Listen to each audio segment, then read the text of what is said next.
between us, and I have 3 children at 3 different schools. Trying to manage 8 a.m. to 9 a.m. are very hectic in my household as we try to get everyone online for digital learning. And so we know that is has been a work in progress. I just got off the phone actually with our superintendent and was talking to him about how they're still trying to improve both the delivery and the professional development, knowing that some teachers are more or less comfortable with how that experience is going. So know that they are working on that, and I know I've heard from residents about that concern. They've also been working really hard, and this has been, I think, very successful in getting technology in the hands of people that don't have it. We've had laptop giveaways over the last several weeks.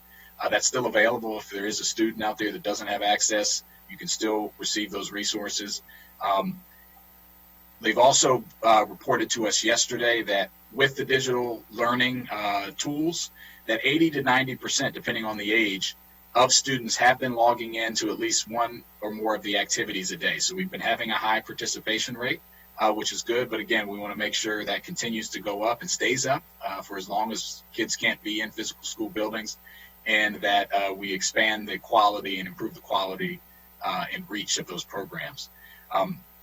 It's very important that we make sure that our students don't fall behind, and realizing that this is different than actual school. There's a number of things that are being planned, whether it be expansion of summer programs and other things, looking down the line so that we can make sure kids stay where they are. And I can talk more about that later if people have questions.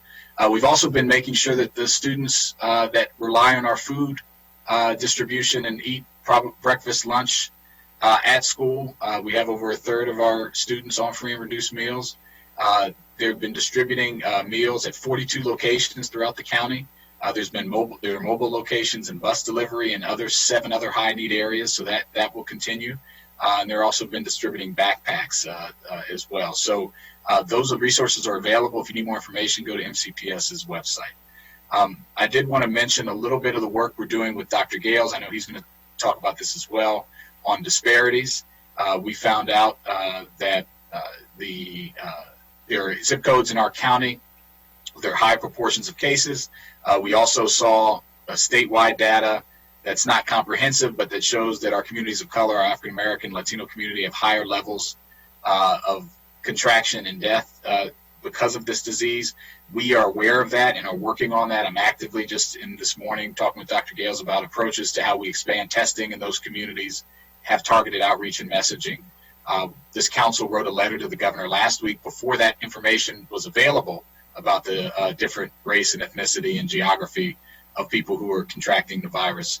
And we're glad that he released that information, and we continue to work with him and with Dr. Gales to make sure we get the resources and the information in the hands of the folks who need it, so that we can address this issue. Realizing that there are underlying health issues that we still need to address during this crisis, but definitely after as well. The final thing I'll mention is the work that I've been doing with my colleagues to protect renters, some of our most vulnerable populations. That tend to earn less money, are already in an anxiety state because they're, by the nature of their building, if you're in a multifamily building, it's hard to socially distance. You're close to people and you're worried about contracting the virus. And so we worked early on with Sheriff Popkin and Judge Mitchell in our circuit court to stop evictions and pause them here in the county during the pandemic. We did that before it was done statewide. Very glad the governor did that statewide. That's a piece of the puzzle. We certainly, as we're telling people to stay at home, don't want to not allow them to stay at home by evicting them from where they are. We've also been working to keep the rent hopefully as affordable as possible, realizing that 1 in 10 Americans are out of work, and that number continues to rise. As you heard from Congressman Raskin and Councilmember Reamer, with unemployment, realizing that many people are unable to pay their current rent, let alone any increases in rent. So last week, I introduced, along with several co-sponsors, a bill that would freeze rents at their current rate through the pandemic and 30 days after. I think that is the right thing to do. Unfortunately, there are some cases of landlords not doing that voluntarily, while many are. I've received direct emails from constituents, and our Department of Housing and Community Affairs has been reaching out to us about folks who have received rent increases during this time. So we certainly don't want that to be happening. It's contrary to our health goals and also contrary to keeping people safe and housed during this crisis. So with that, I'll pause and I'll turn it over to my next colleague. Thank you very much. Thank you to Councilmember Jawando. Next, let's hear from Councilmember Evan Glass, who is part of the HHS committee, as well as the Transportation and Environment, and our lead on homelessness.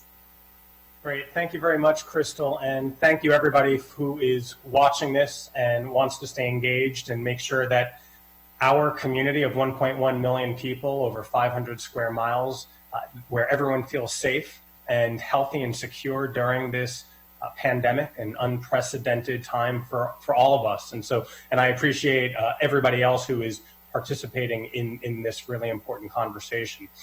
To bring it down to the most micro of levels, as Councilmember Jawando was talking about renters and making sure that people feel safe and secure in their homes, I am the council's point person on issues related to homelessness and vulnerable populations. And I want to thank our incredible staff at the Health and Human Services Department who are day in and day out making sure that our residents are safe and protected. But also I want to thank our nonprofit partners who are really our frontline personnel, who are in our shelters, walking the streets, and all over the place, making sure that our most vulnerable residents make it through safely through this pandemic. There are tough conditions, not only on the streets in our shelters, but there are tough conditions financially as well that we are trying to mitigate here. I just really want to quickly thank Interfaith Works, the Montgomery County Coalition for the Homeless, Bethesda Cares, Every Mind, Stepping Stone, Helping Hands. There are so many staff and board of directors who do this work to protect us all. So what are we talking about when we talk about our homeless population here in Montgomery County? Right now, there are 300 people in our shelters. There are 2 main shelters in the county, and then we've also created 2 additional shelters. We have turned 2 recreation centers into shelters so that we can have social distancing and people aren't bunched up into tight quarters. Those 2 rec centers are the Caulfield Center in Littonsville, in the neighborhood in Silver Spring, and then also the Long Branch Rec Center in Silver Spring near Tacoma Park as well. But not only are we putting people in those shelters, but we're recognizing that there are some people who shouldn't be in those general populations, and we're putting them into hotels. Right now, there are 62 individuals who are in hotels. We have the capacity for more. We also have 12 families that are in hotels, making sure that those nuclear families stay together, healthy, and they're uninterrupted. And there are some individuals who, among the homeless population, who we think have COVID-19. We're waiting for some testing. And so there are 14 individuals who are currently quarantined in hotels for their safety and the safety of everybody else in that general population. We've also allocated about $1.5 million for direct assistance via some nonprofits to help individuals. And I know that the chair of the HHS committee, Dave Albornoz, is going to talk a little bit more about the finances that we've allocated to really support our social safety net and make sure that it is as strong as it can be. But with regard to the homelessness population here, we are deploying an all hands on deck strategy, making sure there's social distancing, making sure they have health care available, and then making sure that there are hotel rooms for those who need to be self-quarantined or are vulnerable populations themselves given their age or any pre-existing conditions. And so I again want to thank all of our county staff and nonprofit partners who are aiding in that work. Now, switching gears a little bit, I just want to talk about transportation real quickly. It had been noted, I think Councilmember Reamer noted the passing of one of our county staff here in the Department of Transportation. His name was Michael Miller. I want to send my condolences to his family and to all of his colleagues at the Department of Transportation. He had been at the Department of Transportation since 2011, working on the ride-on programs, and so my sympathy and feelings go out to him and his friends and family. With regard to the ride-on program, we are currently operating 35 routes, which is less than half that we normally operate. For those of you who rely on the ride-on program, you'll notice that the schedules are not reliable compared to what they used to be. So you cannot track them in the real-time app, but you can track them on the Ride-On app. So if you haven't downloaded the Ride-On app, I suggest you do it, and you'll see the real-time delivery of those bus routes if you need them. And then also, Ride-On is our county program. Many of you are familiar with the WMATA program dealing with Metro Rail and Metro Bus. It probably is no surprise to you that Metro Rail and Metro Bus have had incredibly decreased ridership. The Metro Rail ridership is down 90%, and it has closed 19 stations, and the one that's closed here in Montgomery County is the Grosvenor station. And the bus routes are down 75% as well in terms of ridership. Rail service ends at 9 p.m. and bus service goes to 11 p.m. because we know that there are a number of essential personnel, whether they be in healthcare or retail at our grocery stores, who do rely on these public transportation systems. And that's why we cannot stop them, but we can make them safer for everybody, including the drivers. And the last point I will make is that because of the governor's order earlier this week, he has extended the directive for face coverings to everybody who is engaging in retail shopping, but then also everybody who is on public transportation. And so one of the things that I've been talking about with our Department of Transportation is to mirror a program that's currently taking place in the city of Detroit right now, where they have face coverings available for anyone who gets on to their buses, so that we can make sure that the individuals who might not otherwise have access to face coverings do have access to comply with a government mandate that they wear them when they're going to work or when they're engaging in other activities. And so there's a lot more that we can do to make sure that our staff, our personnel, and our public are safe. And if anybody has any questions or concerns regarding transportation or individuals who are experiencing homelessness, please reach out to my office and I'll be happy to help mitigate that and find a proper solution. So thank you all again for engaging in this conversation and tuning in. Thank you so much, Councilmember Glass. Now, last but not least, we're going to hear from Councilmember Albornoz. He is the chair of the HHS committee as well as serving on the Public Safety Committee. I'll turn it over to you now. Thank you, Crystal, and thank you again to my colleagues and especially Dr. Stoddard and Dr. Gales for your leadership in joining us on this call. We're going to get to the questions very soon. But I did just want to give a couple of very brief updates with regards to our work in our capacity as the Health and Human Services Committee. We have continued to meet every week with leadership from HHS and our incredible public health officials to talk about a number of the issues that have arisen as a result of this crisis. And those calls have been productive, and we are casting as wide a net as possible to collect as many of those issues as possible. And I've been so thankful of the partnership with our Department of Health and Human Services. And that collaboration has led directly to, in many instances, the partnership and alliance with the executive branch to extend funding. I want to thank Dr. Stoddard in particular and Dr. Gales, who've been working as our lead with our 6 hospitals, but also Walter Reed and NIH to prepare for what you will hear in a little bit described as the surge that we anticipate in the near future. And you'll hear a little bit more about what exactly surge means, which I think is obviously very important and very relevant. But the council, in partnership with the executive branch, was able to provide $10 million to ensure that our hospitals are in the best possible position through bed capacity, through personnel, and through ensuring that they have the appropriate equipment to be able to address the surge of patients that we anticipate will come in the very near future.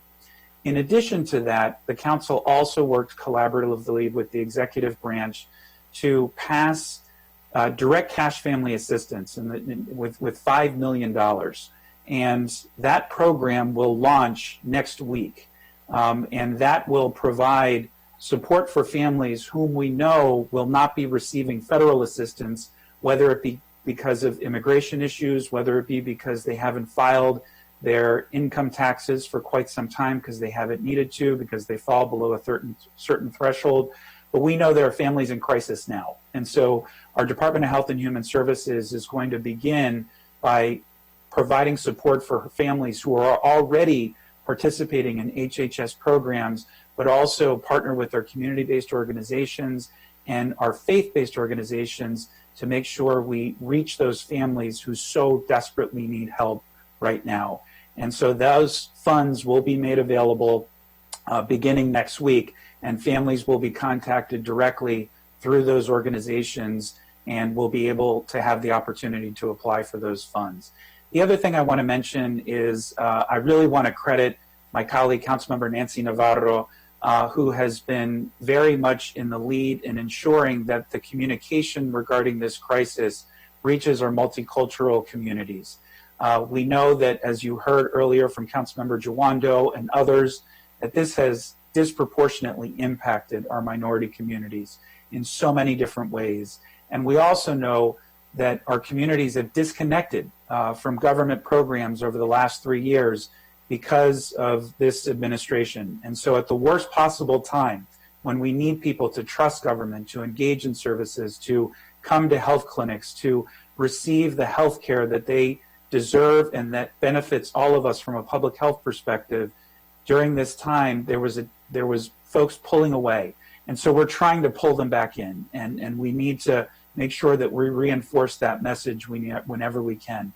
And the final thing I want to say for now is how frustrating it's been for all of us. And I know Congressman Raskin has been working tirelessly to make sure that local jurisdictions in our community has the support and supplies that it needs. But we continue to have challenges of not sufficient PPE, of not sufficient masks. And it is the wild, wild west out there right now. Montgomery County is competing with every other county, every other jurisdiction, every other state, every other country in the world to make sure that not just our medical personnel, but also the nonprofit organizations, our social, our public workforce has access to this equipment.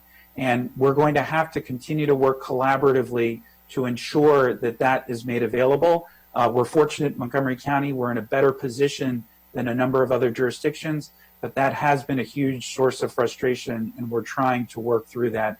And then finally, we have to get, obviously, to a point with testing, and you'll hear more about that, but we will not be able to get completely back to normal until we have the testing capacity necessary for us to more proactively test our residents and those frontline providers. So I'll stop there now, Crystal, turn it back over to you so that we can get to the Q&A portion for the last half an hour. Thank you. All right. Thank you so much to all the council members and our special guests. So for everyone watching at home, what we're going to do now is try to do a lightning round of questions. And I'm going to ask a question and I'll direct it to the people that should answer. So for this first round, the questions are mainly going to be aimed at Dr. Stoddard, Dr. Gales, and Congressman Raskin. And I'll also give the council members an opportunity to say something if they want to add on to whatever they say. So let's begin. And I just also want to tell our viewers that this town hall is supposed to go until about 2 p.m. That's not a hard stop, but that's around the time we want to end. So we do want to try to go through this as quickly as possible. So for the first question, it comes from Anna, who is in Rockville. And she asks, is there anything being done to protect people from collection agencies taking their stimulus payments? And I'm going to direct this question to you, Congressman Raskin. Okay, oh, you have to unmute yourself.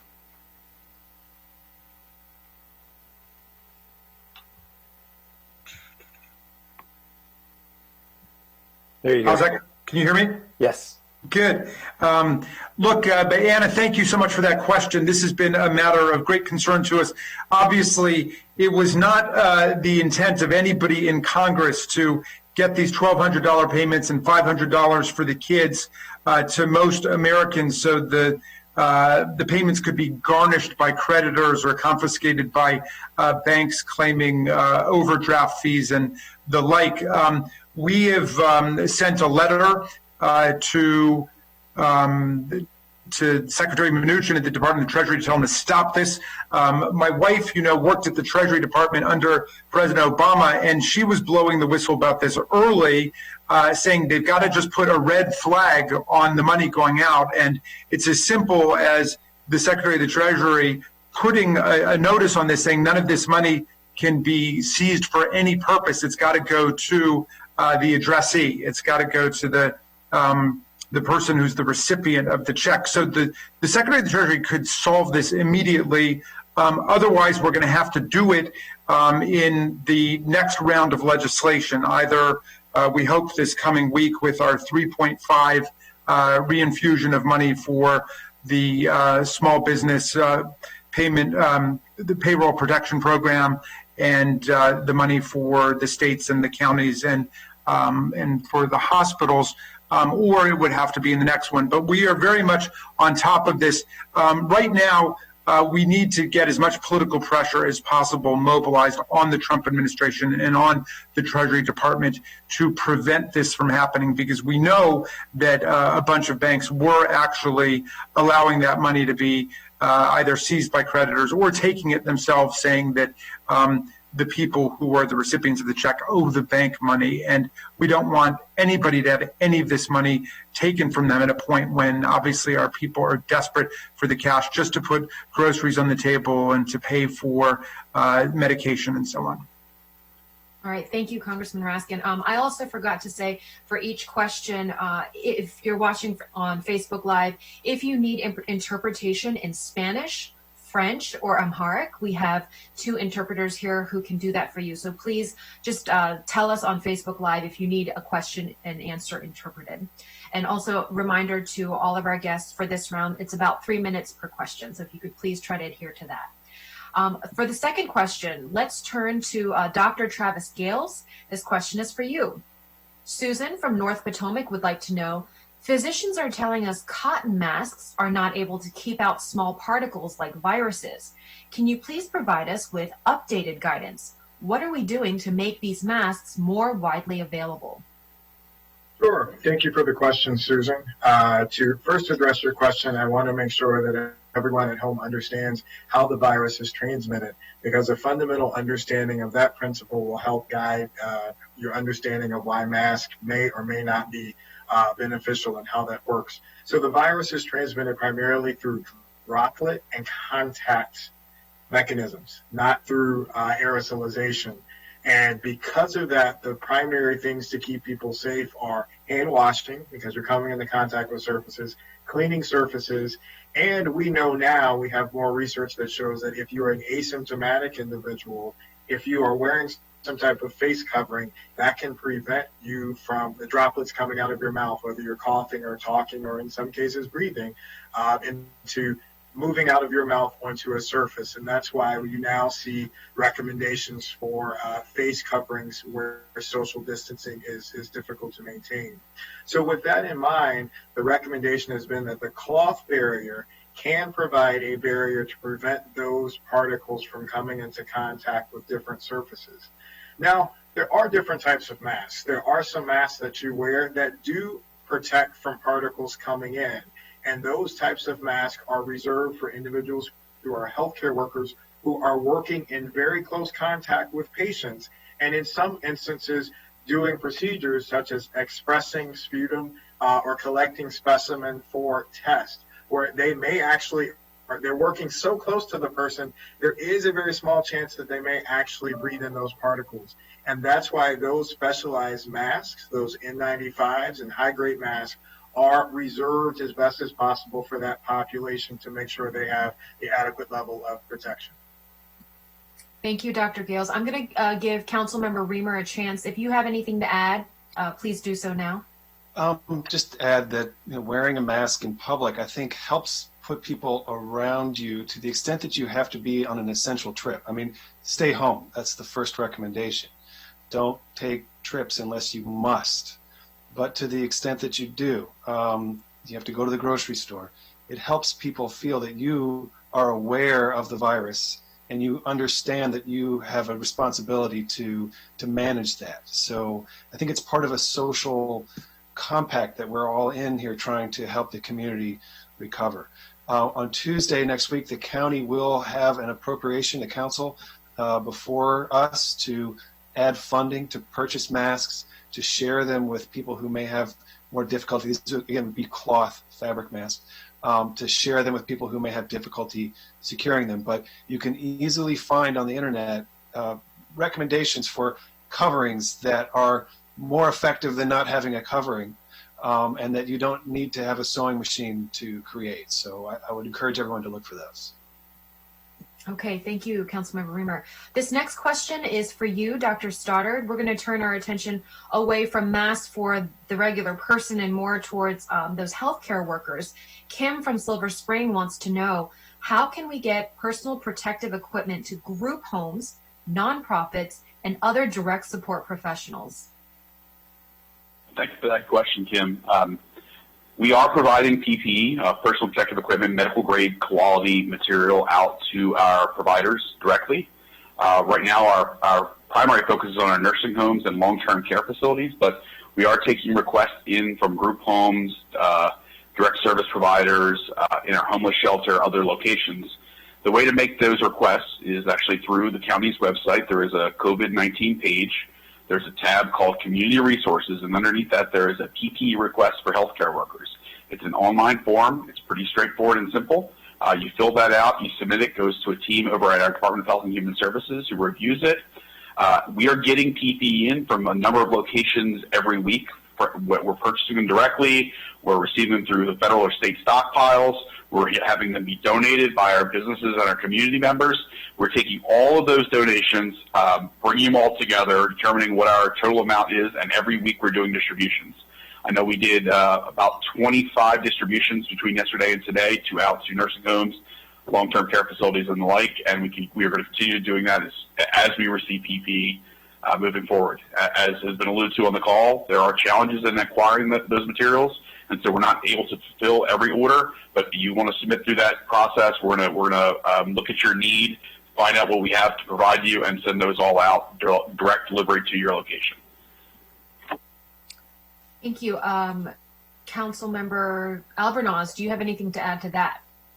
In 30 seconds or less, I really want to thank Dr. Stoddard and his team, and I also want to thank Ash Shetty, who's the county's procurement officer, who is trying to think of every creative contact, and to his credit, is running down every lead imaginable, internationally, regionally, nationally, and we're doing everything we can to get more supplies to county residents. Thank you. All right, this next question is for you, Congressman Raskin. Laura from Kensington wants to know, can you provide us with an update on what is being done to ensure that specific funds are set aside in one of the coronavirus-related national bills, specifically for COVID-related testing and care of homeless people throughout the community and the country? You have to unmute yourself. Okay. Lord, thank you so much for that question. Let me tell you what's been done, because, of course, we got in the last round of legislation $150 billion that went straight to the states. We also had billions that went separately to HUD. So we've been able to follow kind of that money down. And I know that $48 million went to HUD. $48 million went from HUD to the state of Maryland, and $4 million of that got to Montgomery County, and $1.4 million was there in emergency grants from HUD for the homeless population and for housing assistance, including hotels and rapid rehousing for people who were homeless. In terms of testing of the homeless, there was no separate line item in the last legislation for that. So all of that would have had to come through Montgomery County or through the state, and I will defer to one of my colleagues to explain what happened there. But I like very much the idea of us building into the overall federal programmatic funding money specifically for testing in the homeless population. And thank you for raising that, because I will go to work on that and see if we have any plans in the next round to do that. And if not, I will initiate that. So I appreciate very much that suggestion. And maybe Evan Glass, who I know has been doing such a great job on homelessness in the county, could address what's been done in terms of testing the homeless population. Go ahead, Evan.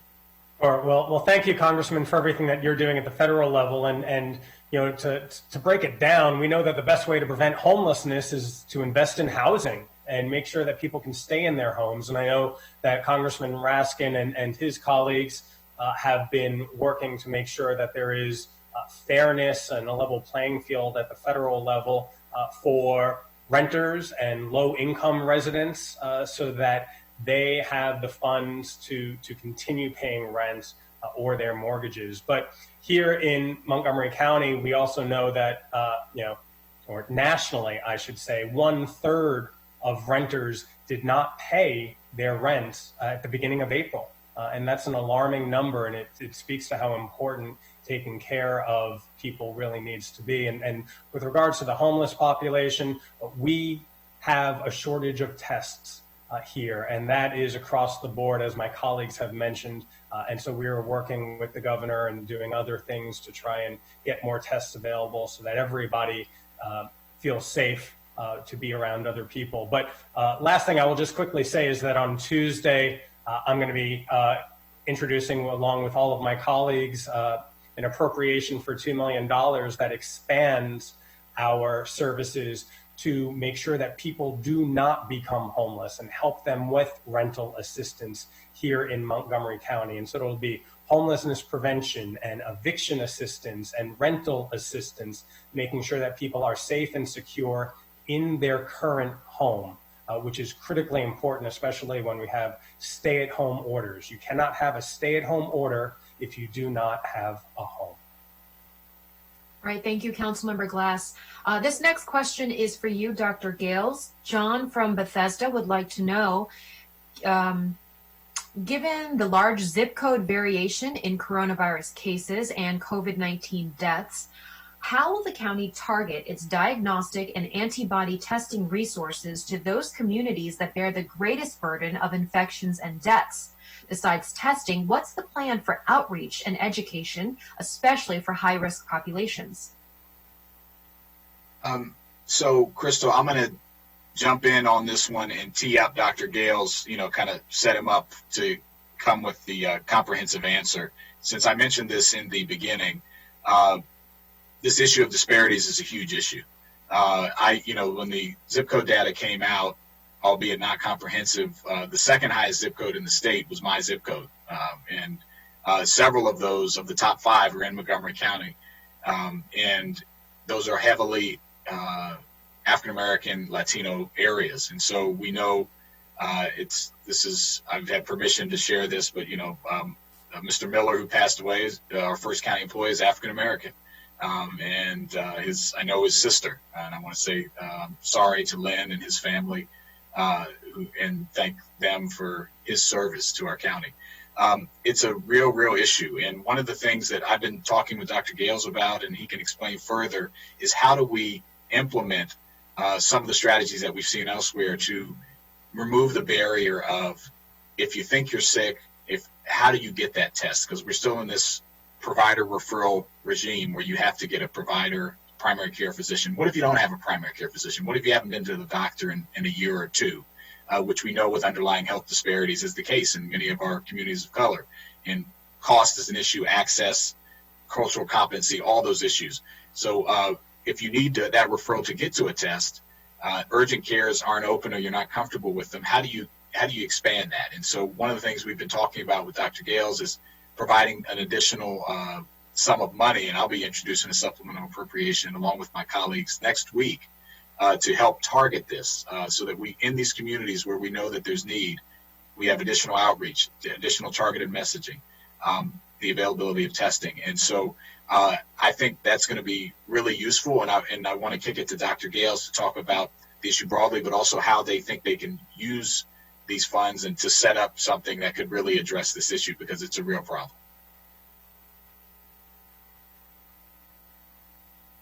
Can't hear you, Dr. Gales. Sorry, I moved too slowly. Thank you, Council Member. So I think it's an excellent question and one that we continue to think through. But let me be perfectly clear. So health disparities and outcomes did not start with COVID-19. And many of the disparities in terms of outcomes, whether we look at the number of cases or the disease burden, mirror and are consistent with longstanding disparities that have plagued our communities for decades. And so when we look at a response to this, one, we have to look at a host of factors, the same systemic factors that have driven and perpetuated those longstanding disparities, including the impact of social determinants of health, in health outcomes, and how those social determinants are impacted by systemic factors such as racism and oppression, lack of care, lack of access to a host of things. Now, in the short term, some of those strategies include increased access to testing, as the council member mentioned. It also means making sure that we look at, again, those social determinants within the context of making sure that outreach is focused on particular communities. And by that, it means our messages and directives are translated in meaningful ways. So not only translated by language, but translated in ways that folks can understand within their respective cultures what those types of directives mean and how they can be impactful. It's important to get people tested early because we know that when you know your diagnosis early, we can more effectively implement strategies such as quarantining and decrease the networks of transmission. So we're going to continue to work on increasing testing capacity, increasing outreach in general, but also making sure the messages are translated and conveyed in a way that resonates more in different communities.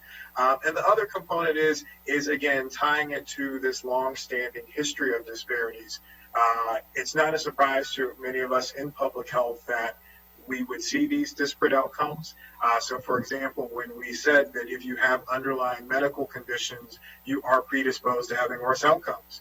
Well, when we define those underlying conditions, diabetes, heart disease, asthma, etc., those have had long-standing disparities when you break it down by race. So this also introduces the opportunity to, again, have a meaningful conversation about how we create the type of systemic change that needs to happen to address these issues that have continued to plague our society for decades, so that the next time we have a pandemic, God forbid, we're not having these same conversations looking at disparate outcomes by incidents as well as fatalities.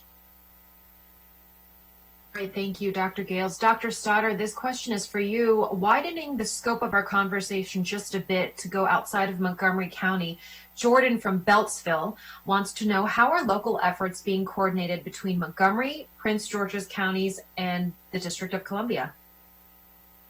Thank you for that question, Jordan. So this is an everyday type thing we're doing with collaboration. I know I can speak for Dr. Gales too. We're talking to our counterparts, health officers, emergency managers on a daily basis.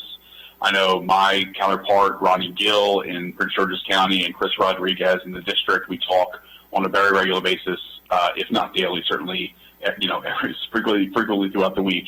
And I know Dr. Carter is Dr. Gales' equivalent in Prince George's County, and Dr. Nesbitt in the district. He talks to them with great frequency as well as the governor's office is coordinating calls amongst county executive and county leadership as well to do briefings at that level and discussions and talk about key overlapping issues. Many of us are facing the same issues, and so it's really important that we are collaborating and understanding and sharing information. I'll give a really good example of that. So my counterpart in Prince George's County was actually able to identify a vendor who had ventilators that were available for sale.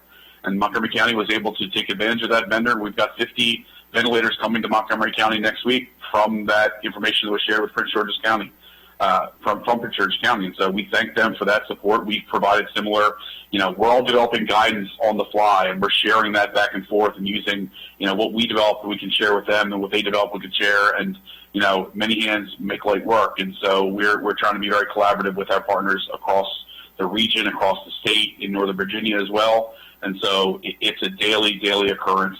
And I know that at the highest level, the governors of the Commonwealth and Maryland, as well as the mayor of the District of Columbia, are talking regularly about the things like reopening, and everything has to be coordinated. We share borders with both the district and Virginia. We have residents. We have staff members who work, in Montgomery County who live outside of Maryland, and we know that we have coordination that we have to have on a daily basis. We're doing EMS calls directly into the district, and they're doing calls into parts of Montgomery County as well. And so we've got collaboration across the gambit of activities on this issue, and we have since the beginning. We want to thank the Council of Governments as well. That's been a key venue for us having common conversations with the district in Northern Virginia at all levels. We're doing common purchasing of PPE equipment through opportunities like that, and so it's really been a holistic, whole of community response that does not know jurisdictional boundaries. All right, thank you, Dr. Stoddard. We are at 2 o'clock now. This is when we wanted to end, but we do want to squeeze in a couple more questions. So I'm going to turn to some of the questions that have been asked during our Facebook Live. I was hoping that Congressman Raskin could answer this.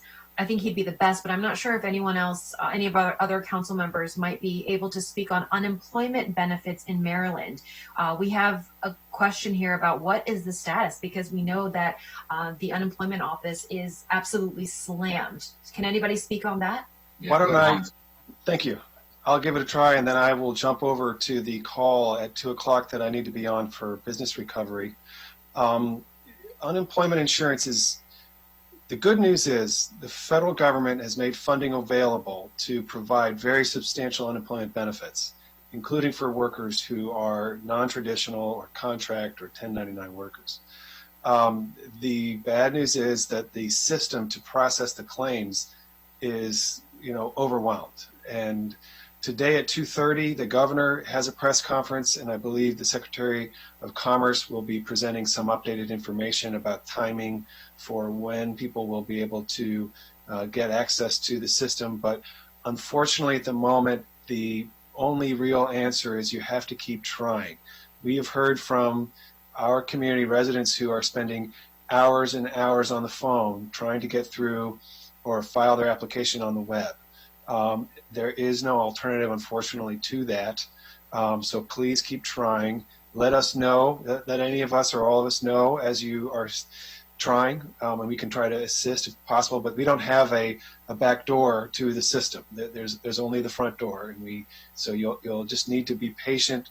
Try to hang on. The good news is the benefit will be backdated, so you will get the benefit for the time from which you became unemployed. But you may not be able to gain access for some time. Thank you so much for everyone's participation today. And thank you especially to my colleagues. I just wanted to add one thing on that, and thank you, Councilmember Reamer, and I'll join you in a little bit. That we've been working on this when the state has added additional hours to the line. They've added days when you're supposed to call in based on your last name. They've made the 24/7 online capability. But because this is just an unprecedented situation, it's overwhelmed the system. And it's something that, as Councilmember Reamer said, I've been hearing from residents. Just last night I heard from another one about they really are trying to get through, and you have to keep calling in. I have offered to the governor and the state, I've said, hey, if you need to hire more people temporarily for call centers to process, but it's just the processing of the actual applications they're physically having trouble handling. And so hopefully we hear some news, because this has been a problem for weeks, from the governor and his Secretary of Commerce today, because we know people are struggling. But as Councilmember Reamer mentioned, it is backdated. You will get the funds. And it can be quite significant because of what Congress has done, that it's hopefully will help people with the additional resources. So please keep trying, because it's critical that we get you that money. Thank you, Councilmember Jawando. Let me just do a quick check. Is anyone who is still here, do you still want to be here? Do you have time to be here? Should I ask more questions, or should we cut this short now and let our viewers know that we will have future town halls, so this won't be the last time you guys can talk to the council members? Crystal, I'm going to suggest that we respond to the questions directly after the town hall's over for the ones that we couldn't get to today, and that this has been a huge success, and so we will be scheduling another one in the near future. I want to thank all of my colleagues, and I want to thank all of you, and I want to thank my neighbor who has decided to mow his lawn at precisely the moment that I am speaking. But also, I forgot to put in a quick plug on Wednesdays and Fridays on Facebook Live.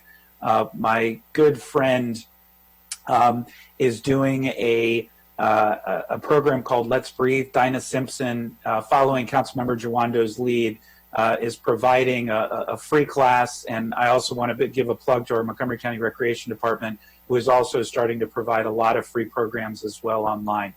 We are going to work with our colleagues to do a full council town hall at some point in the near future, but this went so well, I'm going to talk to my colleagues about doing another one as at-large members as well. But Crystal, thank you so much, and thank you, Dr. Stoddard and Dr. Gales and Congressman Raskin for joining us. Thank you, everybody. We'll see you next time. Be safe. Thanks, everybody. Thanks.